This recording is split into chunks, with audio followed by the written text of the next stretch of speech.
Kraft presents The Great Gildersleeves. The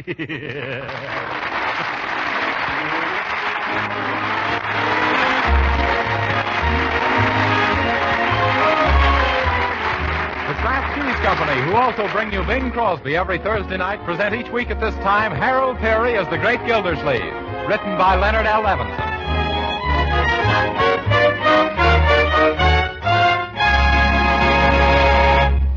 On one of the nicest streets in the bustling city of Summerfield lives Throckmorton P. Gildersleeve, a typical American uncle. Stout, jolly, faced with all the problems that the average uncle is faced with. He tries to guide his niece Marjorie and his nephew Leroy, always with the very best intentions and sometimes with the very worst results. And now the Great Gildersleeve.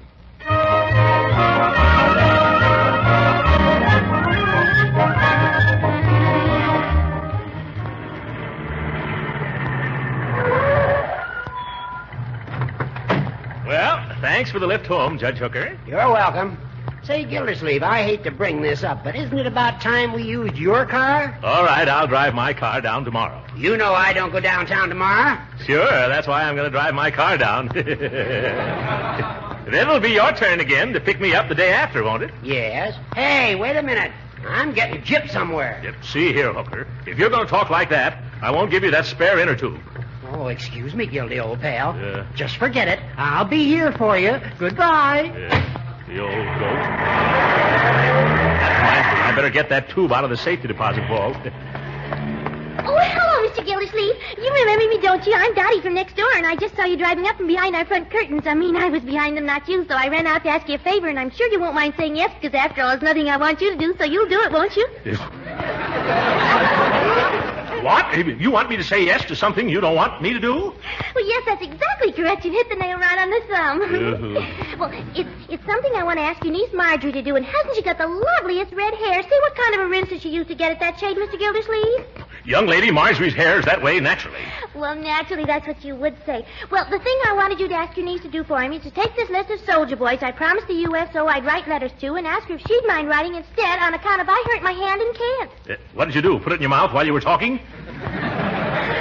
Oh, no. I folded it into a folding bed, and it wouldn't have been so bad, only I was in it myself at the time. Well, it was the most horrible experience. I couldn't talk for hours. You couldn't? No, wasn't that too bad? Well, you give this list to Margie, won't you? I know she won't mind it. Just a few names. Well, goodbye now, Mr. Gildersleeve, and take my advice. Keep away from folding beds. Yes. When I get into a bed, it doesn't fold up, it just curls up. Let me see that list. Just a few names, eh? Wow, her idea of a few names is like her idea of a few words. That family next door is beginning to get my goat. That's about the only thing they haven't been over to borrow so far, either. Next time they ask me for something, I'm going to say, good afternoon, Marjorie. Hello, Uncle Mort. Marjorie, my dear, I have a little patriotic job for you to do. Oh, what is it, Uncle Mort? That girl next door, what's her name? Dilly or Daffy? Dottie? Dottie, that's her. She wants you to write letters to this list of soldiers here. She can't because she had her hand squeezed in the folding bed. Oh, but Uncle Mort, I'm writing to so many soldiers already. It seems like I'm corresponding with half the army as it is. You are? But how did that happen? I was serving coffee to that troop train that was going to Camp Stover last week, and one of the detachments adopted me. Adopted you? Well, I'm not exactly clear whether they adopted me or I adopted them. I don't know if I'm the daughter of the regiment or the auntie of the anti-aircraft. Very good. What happened? Well, they voted me their parachute girl. What do they mean, parachute girl? They mean I'm the girl they'd like most to drop in on. And about 200 of them asked me to correspond with them. 200 letters? Couldn't you just write to them by squads? No, I guess not. There isn't much fun sharing a letter from a girl with 11 men and a corporal. That's why I've been writing each of them personally. And is it a job? Oh, Uncle. I don't doubt it a bit, my dear. We should all do everything we can to make them happy, however. I wish there was some way I could help. Do you think I could bang out a few letters for you on the typewriter? Then you could sign your name? Well, I don't know. Would they look like a girl wrote them? Oh, of course. I'll type them very daintily. Say, we can put the whole family to work on this. Leroy, Bertie. Did you call me, Mr. Gildersleeve? Yes, where's Leroy? Here I am. What is it? Look, everybody. Marjorie has more letters to write to the soldiers than she can shake a pen at.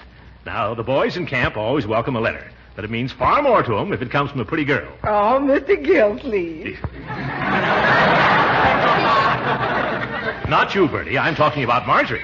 Oh. Yes. Now, the rest of us will have to do a little ghost writing. Excuse me, that lets me out. I ain't pale enough to do any ghost writing. And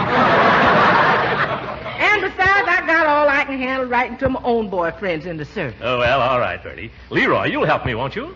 Each of us will take 10 names and write letters as if we were Marjorie. Sure. I've always wanted to be one of those anyhow. You always wanted to be one of what, Leroy? A war correspondent, huh?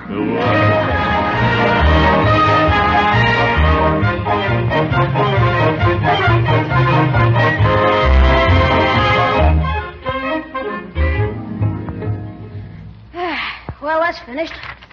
Private George Butcher, Camp Stover. Dear Butch, how are you? I am fine. I hope you are fine, too. How was the journey to Camp Stover? As the guy in school said when he stuck his foot out into the aisle when the teacher was passing, I hope you enjoyed your trip. Ha, ha, ha. Well, having nothing better to do, I wrote. And having nothing better to write, I will close. Tenderly yours, Marjorie Forrester. P.S. If you have any empty rifle shells, please send them, as my brother is making a collection.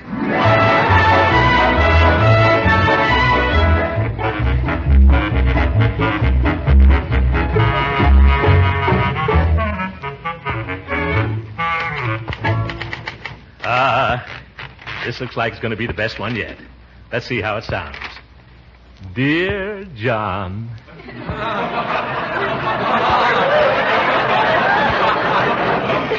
I take my pen in hand to thank you and your friends for selecting little me as the girl you'd like to visit most. I am not unmindful of the honor bestowed upon me, but I won't let it turn my pretty little red head. It is indeed unfortunate that you are stationed so far from Summerfield. Otherwise, you could all come to dinner at our house some night, as I love to bake and cook. You know how we girls are. Well, since the shades of night are drawing near, I'd better close, as my Uncle Throckmorton thinks it's time for me to go to bed. Sincerely yours, Marjorie Forrester.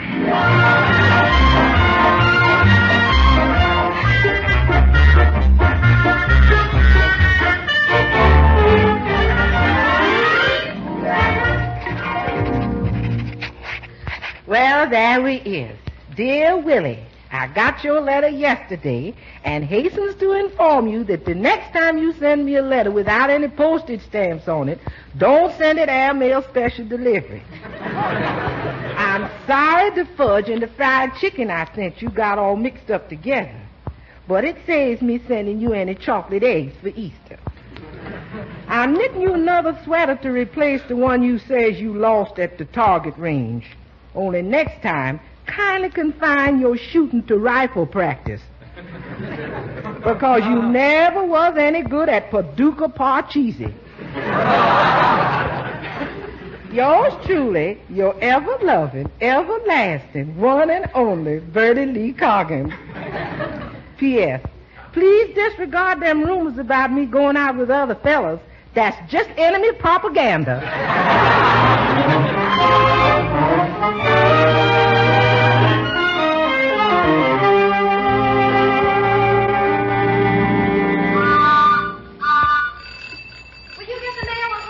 The mail? Oh, of course, my dear. Let's see. This is the last of March. Oh, yes, that means the June magazines are due. Oh, hello, Mr. Mailman. Say, I must have 150 letters for you. What's your niece doing? Running a contest? I'm becoming a regular beast of burden. Oh, the male animal, eh? Oh, some more letters from the soldier boys, huh? Yes, and if those guys lick as many Japs as they do stamps, the war will be over pronto. Goodbye, Mr. Gildersleeves. So long. Oh, Marjorie, here's some answers to the letters we wrote to the Army. Good heavens. All of those for me? Yeah. Let me see. Business is certainly good, sis. Oh, I'll never be able to answer all of these in a month. Oh, we'll help you, won't we, Leroy? Yeah, let's start opening them. Yeah, all right. Be careful there now. Okay. Listen to this. Dear Snooky. Oh, wait a minute, brother. Give me that letter. That one's not from the Army. Are you sure? Yes, that's from a certain ensign in the Navy, and it's strictly personal. Yeah, I see. Well, we'll be true to the Army, won't we, Leroy? This one's from Camp Stover, all right. Let's see. Dear Miss Forrester, thank you for that picture of your little brother. Picture? What do you mean, picture of my little brother? Yeah, I ran out of snapshots of you, so I sent him one of me. No, I don't think he resembles you a bit. He sure is a funny-looking kid. What? I'm sorry I can't send you any cartridge shells, which you asked for his collection. What's this? Don't interrupt Uncle Mort. Yes. But so far, I've been very busy here, acting as barber to a carload of raw potatoes. Say, what kind of letters have you two been writing in my name? And now, Marjorie, don't fret. Look at all these letters. You can see we didn't use your name in vain. Why don't you run along downtown now like you intended? Sure, we can clean up all this correspondence. Well, all right. Only remember, if you read any letters that turn out to be personal or private, don't open them up. Why, of course, my dear. You can depend on us. How are we going to do that? Oh, come on, Unc. Let's not burn our bridges till we come to them. You're a bright boy, Leroy. All right, here's another letter. Huh? Dear Miss Forrester, thanks for the wonderful map of the world you sent me. It comes in especially handy because current events is my hobby. Oh. Do you think girls are interested in the serious type of young man, such as I represent? Sincerely, Ernest Darling. I'll take care of Darling as soon as I've read this postcard. Hello, Red. Thanks for the swell picture of yourself. It sure ghouled me, Toots. From now on, I'm going to devote my non-military career to whistling under your window. Do you think you could go for me in a big way? Yours with a jive, Mickey Conway. Gee. I'll answer that one, too, as soon as I get the other one out of the way. The one to, what's his name? You mean Ernest Darling? Yes. Now, what did he say? He thanked you for the map. All right. Dear Darling, I'm glad you like the map. What next? Current events is his hobby. Oh, yes. And I am happy to learn you have taken up such a fascinating hobby. He wants to know are girls interested in the serious type. Oh. And in answer to your last question, darling, the answer is most certainly yes. Take it, Leroy, and address an envelope. Yes, sir. And address another one to Mickey Conway. You better find an asbestos envelope. I'm going to send him a hen track hotfoot.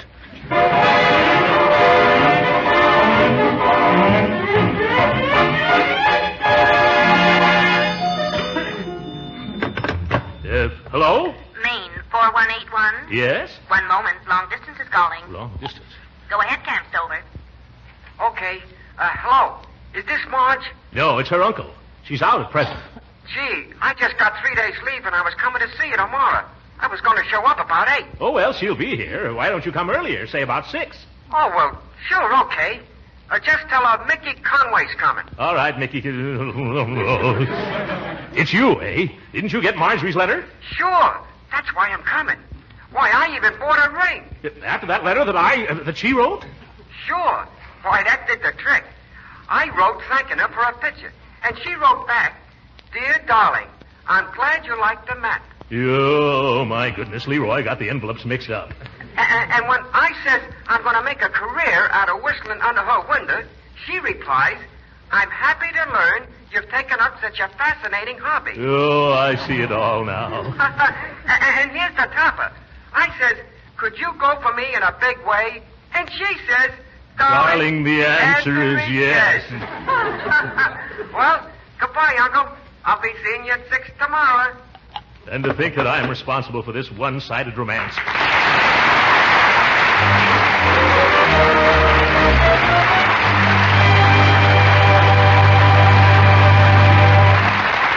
We'll hear from the great Gildersleeve again in just a moment.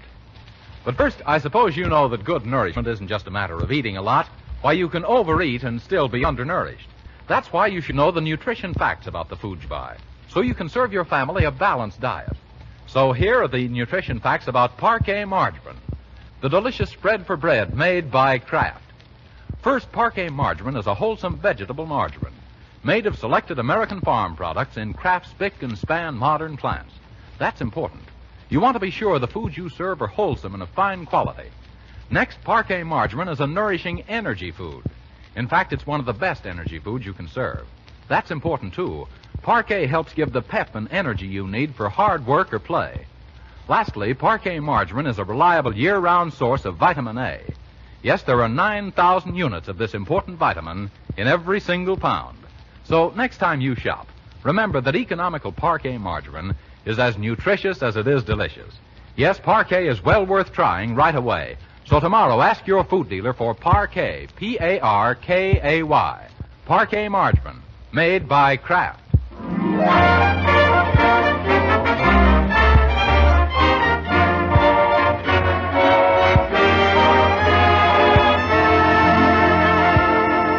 And now back to the great Gildersleeve. It's 6 o'clock the following morning, and our hero's fallen asleep at last after spending most of the night counting soldiers.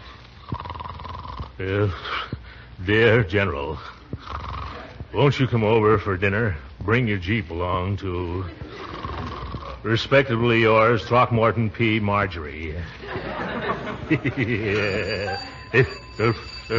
What's that? Time to get up already. Where is that alarm clock? Oh, there you are. What's the matter with this clock? It won't stop. Oh, it's a telephone. Oh, ooh, that floor is cold.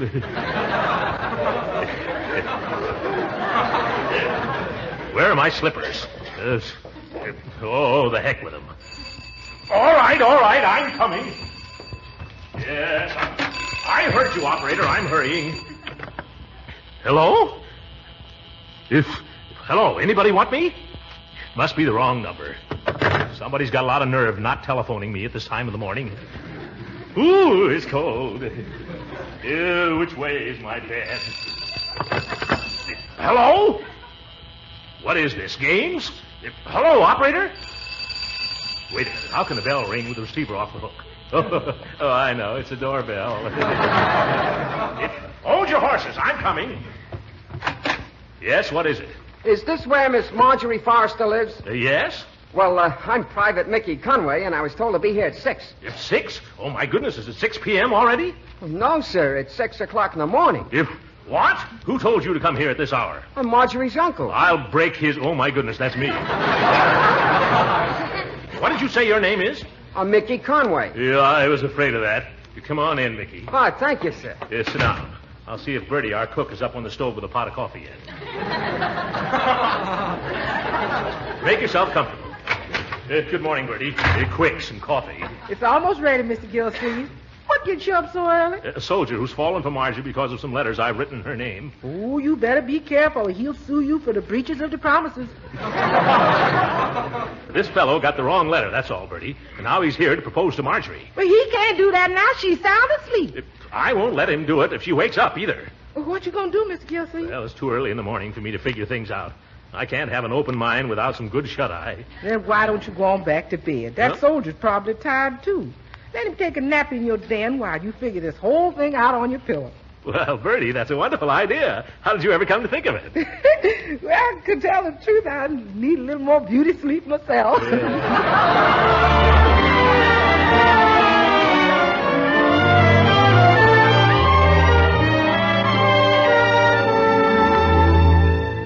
It's 10 o'clock, and Marjorie should be down soon. Now, remember, Leroy, and you too, Bertie, we mustn't leave those two alone together. But I still don't see why. If we do, he'll start proposing to Marjorie. It'll be very embarrassing for all concerned. Yes, and especially for you. But wouldn't it be a lot simpler, Unc, if we were to tell Marjorie what it was all about? You mean how you put Private Darling's letter in Private Conway's envelope, and vice versa? Well, on second thought, maybe your way is better, Unc. Oh, Jiggers, here comes Marjorie now. Good morning, everybody. Well, hello, my dear. How lovely you look this morning. Yeah, you look swell to me, too, sis. That's right. And you certainly gonna look good to that soldier who came 300 miles just to pop the Ixnay, early bay, ixnay. Just to pop what, Bertie? Oh, nothing. Nothing at all, Miss Marge. But I'm interested. Pop what?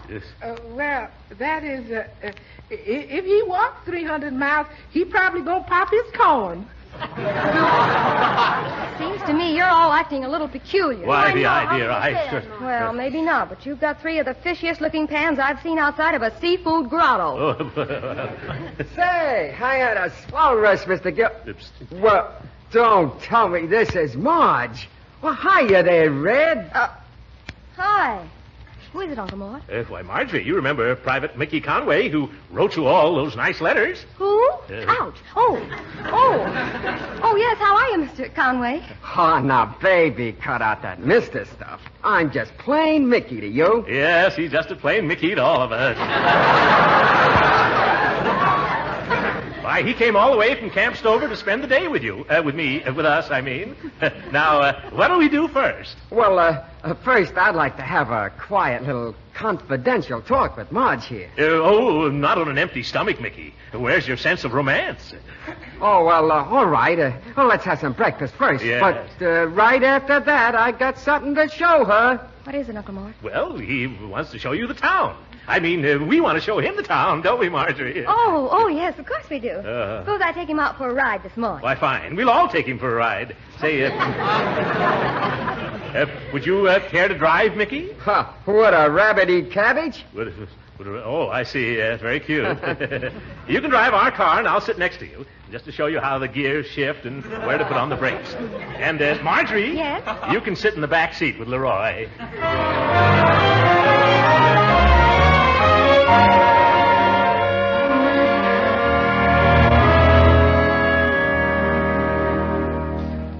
Miss Marge, did y'all have a nice ride? Yes, we all did. That is, all except Mickey and me. Well, that just leaves Mr. Gildersleeves and Leroy. You're right. We tried to leave them a dozen times. What's the matter? Did they chaperone you too vigorously? They didn't chaperone us, Bertie. They convoyed us. Why, every time Mickey opened his mouth, Uncle Mort put his foot in. What they doing now? Oh, Uncle Mort showing Mickey our family album in the living room. Oh, great stars. Anything wrong? Oh, I'll say there is. I better get in there before they come to my baby pictures. And this one is Marjorie at the age of 1, I think. Fat little rascal, wasn't she, Mickey? Oh, boy. Yeah, cute dimples, huh? I'll say. Now, let me get a good look. Yeah. Boy, was she fat. Oh, don't you dare. Let me see that picture. Well, that's all right. Go right ahead. Then you don't mind? Not in the least. Only that isn't me. It isn't? Then who is it? It happens to be you, Uncle Mort. What? Where's my mustache? Oh, well, that's right. I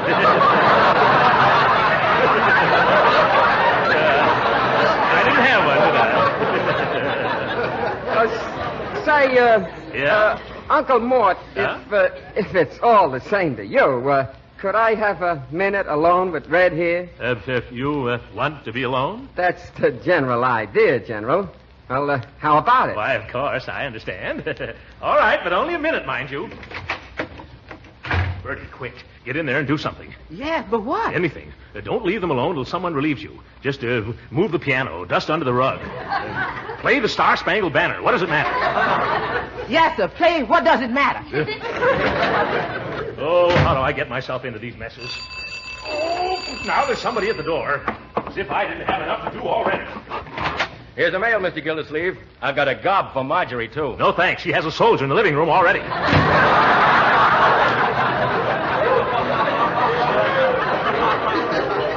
Oh, dear. I better get Leroy warmed up to go in for Bertie. Leroy! Where is that boy? Leroy! Here I am, Uncle Mort. Look, Leroy, Bertie is in there pinch hitting for me. I don't know how soon she'll strike out, so you better be ready to go in there and see that Mickey doesn't get to first base. Well, what about you, Unc? I've got a telephone for reinforcements. I'm so desperate, I'm going to invite Judge Hooker to dinner. Gee, are things that bad? Yep. Leroy, he'll just talk and talk and talk. If he runs down, you ask him what he did in the Spanish-American War. That's good for 2 hours.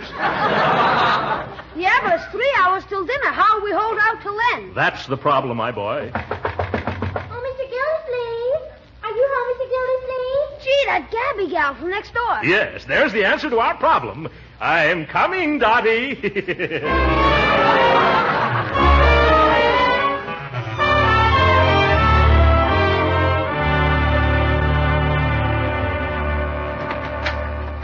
Hello, Gildy. Sorry I'm late for dinner. A fine time to come here for dinner, 8 o'clock. And you're a fine friend to depend on, Judge Hooker. Now, wait a minute. I won't wait another minute. We waited as long as we could, then we had our dinner. You mean you didn't wait for me? No, that girl from next door took your place, Judge. What delayed you? I had a puncture with that rubber strainer you gave me for an inner tube. That wasn't a strainer. That tube was made out of the finest reclaimed Gildersleeve girdles. Why? You big blowfish. What? And after I've been hauling you to town every day on my poor thin tires. I've got a good notion to punch you. Judge Hooker, you couldn't punch your way out of a bag of marshmallows. Guess I'll have to show you. I'd polish you off with one uppercut, only I can't decide which chin to aim for. Oh, yes?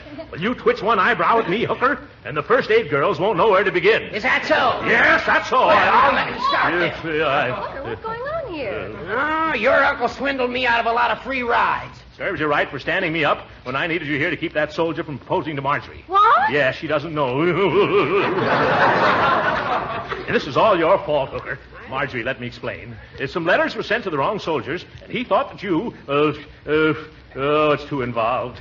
Mickey wants to marry you. Oh, is that what he's been trying to say all day? Well, he had me worried. I thought he was trying to tell me that my slip was showing. Hey, Unc, Mickey, I'd like to talk to you, private. Oh, I might as well do the other half of the job. Send him in. Now, Judge, you and Marjorie go out the other door. Okay, Gildy. Come on, my dear. Do you think Bertie has anything left over from dinner? If she has, you'll have to fight the cat for it. Oh, hello, Mickey. Gee, Mr. Gildersleeve, this is awful embarrassing to say, but do you mind not telling Marjorie about our engagement? What? Well, you see, I guess I changed my mind. Now I'm nuts about this little Dottie gal from next door. Gee, she isn't as pretty as Marjorie, but I get a chance to talk to her. You do? Yeah, and she's such a wonderful conversationalist. I'll grant her that. Well, maybe it's all for the best, Mickey. You and Dottie run along now, and lots of luck. You're going to need it. Oh, gee. Oh, thanks, Mr. Gildersleeve. Hey, Dottie, come on, let's get out of this dump. Oh, Mickey, I didn't know. Yeah, well, I knew everything would come out all right. Uncle, Huh? look at this telegram that just came for me. It's from some, Captain Earl Eby at Camp Stover. Oh, Captain Eby. Well, I've been corresponding with him. Oh, for you, of course. What does it say? Dear Marjorie, hooray, we are being transferred to Summerfield. Since you frequently requested the pleasure of my company for dinner at your home, I'm happy to accept for tomorrow night on behalf of my entire company and myself. Yo, this is going to be one of my bad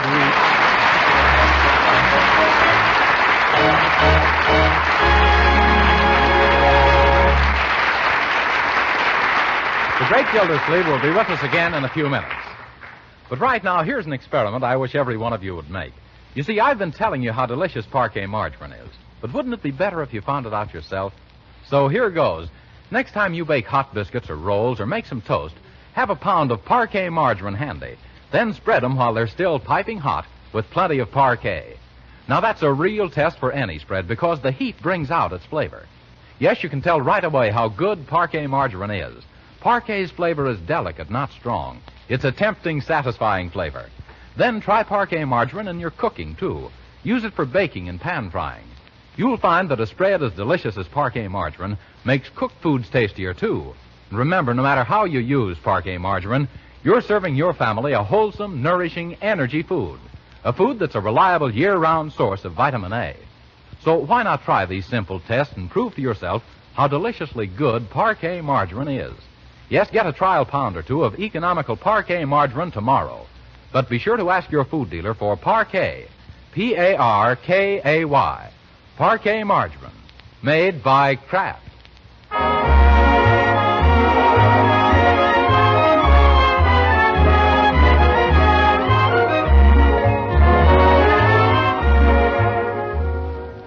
Ladies and gentlemen, I wish all of you would take a tip from your Uncle Mort and do something for your Uncle Sam.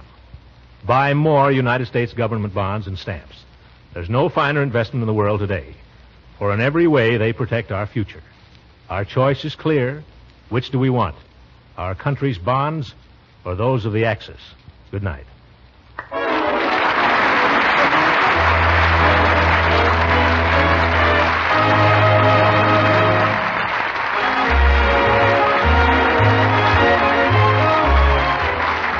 Original music heard on this program was composed and conducted by William Randolph. This is Jim Bannon speaking for the Kraft Cheese Company and inviting you to be with us again next week at this same time for the further adventures of the great Gildersleeve. This program has come to you from Hollywood. This is the National Broadcasting Company.